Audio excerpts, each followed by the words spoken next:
পেটটা শান্তি করে। দাদু এই দুধ খায় না। দাদু মরা মনে করো আমি ওই দেখান। দাদু তুই এটা কি কইতাছ?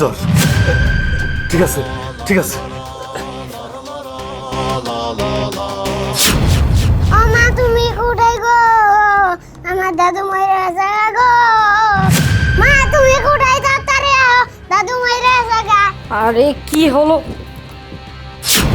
দাদু তুমি আমার ছেড়ে করে গো। শান্তি আর শান্তি।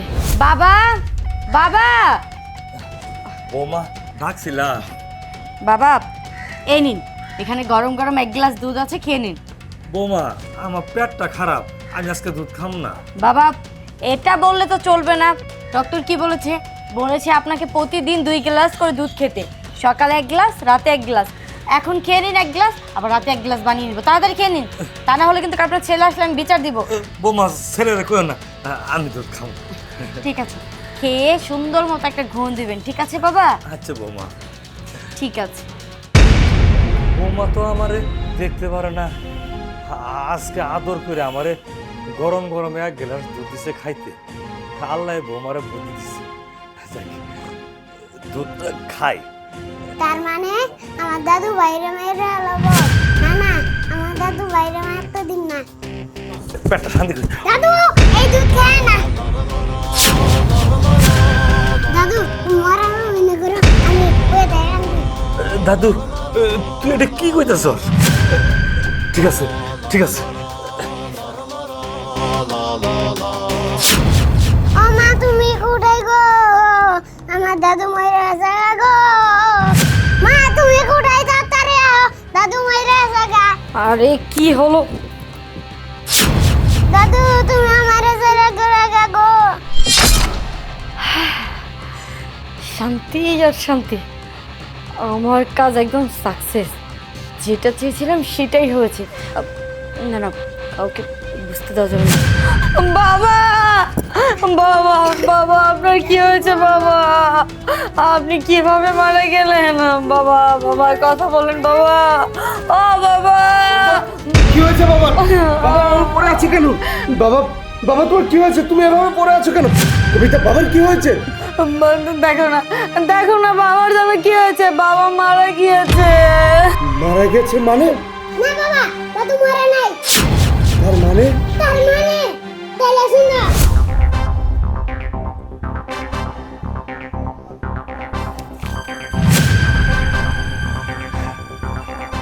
দিছি দুধের সাথে বিষ মিশাইয়া, আজকে ওই বুইরারে এই দুধ খাওয়াইয়া এই পৃথিবী থেকে সরাই দিন। অনেক জ্বালাইছে, অনেক জ্বালা যন্ত্রণা ও সহ্য করছে, আর কোনো জ্বালা যন্ত্রণা আমি সহ্য করতে পারবো না। এই বাড়িতে এখন থেকে আমি শান্তিতে নিঃশ্বাস নিই। বাহ, আমার ড্রাফটিং ঠিক হইছে। আমি আমি এই বিশালা দুধ খাই মরি নাই। বাবা আজকে যদি আমার দাদু না থাকতো, তাহলে তুই আমার মরা লাশ দেখতি। আমি আমি বৌমার সঙ্গে কি অপরাধ করছি, তাই দুধের সঙ্গে বিষ মিশাইয়া আমারে মারতে চা। বাবা তুই আজকে বিচার কর, তুই কর। কি? তার মানে তুমি আমার বাবাকে মারতে চেয়েছিলে? কেন মারতে চেয়েছিলে বলো? কেন বিষ খাইয়ে মারতে চেয়েছিলে? হ্যাঁ মারতে চেয়েছিলাম। মারতে কেন যাবো না বলো? তোমার বাবা জানো সারাদিন আমাকে জ্বালা যন্ত্রণা দেয়। উনার জ্বালা যন্ত্রণা এই বাড়িতে শান্তি মতো আমি টিকতে পারতেছিলাম না। তুমি জানো না তো, এখানে সেখানে প্রস্রাব করে রাখে।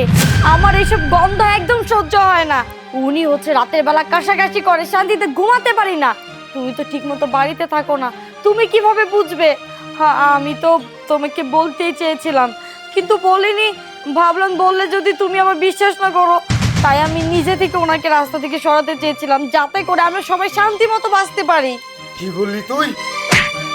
আমার বাবার বয়স হয়ে গিয়েছে, যেখানে সেখানে প্রস্রাব করে, রাতের বেলায় কাছাকাছি করে, এগুলো তো সহ্য হয় না তাই না? এগুলো জ্বালা যন্ত্রণা সহ্য করতে পারিস না বলে তুই আমার বাবাকে বিষ খাইয়ে মেরে ফেলতে চেয়েছিলি। এই, তোর যদি জ্বালা যন্ত্রণা সহ্য না হতো তুই আমাকে বলতে পারতি, আমি আমার বাবার একটা ব্যবস্থা করতাম, না হলে তোর ব্যবস্থা করে দিতাম। তুই কেন আমার বাবাকে মেরে ফেলতে চেয়েছি জানিস? আমার বাবা আমার জন্য কত কষ্ট করেছে। সেই ছোট থেকে আমাকে কষ্ট করে মানুষ করিয়েছে, লেখাপড়া করিয়েছে। বাবা তো খেতে পারেনি, তারপর আমাকে কখনো অনাহারে রাখিনি। ছোটবেলায় যখন আমার মা মারা গিয়েছিল, শুধুমাত্র আমার জন্য আমার বাবা বিয়ে করেনি। আর তুই কিনা আমার বাবাকে মেরে ফেলতে চেয়েছিলি আমার বাবার অসহ্য যন্ত্রণায়। আরে তোর কি যন্ত্রণা দিয়েছে? আমি শুধুমাত্র তোদের জন্য বাড়ির বাইরে থাকি, দিনের পর দিন কষ্ট করি, পরিশ্রম করে টাকা পয়সা উপার্জন করি, শুধুমাত্র তোরা ভালো থাকবি। ঠিক আছে, তুমি যেহেতু ভালো থাকার জন্য একা থাকতে চেয়েছিলে, যাও এই মুহূর্তে তুমি আমার বাড়ি থেকে বের হয়ে যাও, তারপরে সুখে শান্তিতে বাবার বাড়িতে সংসার কর। যাও।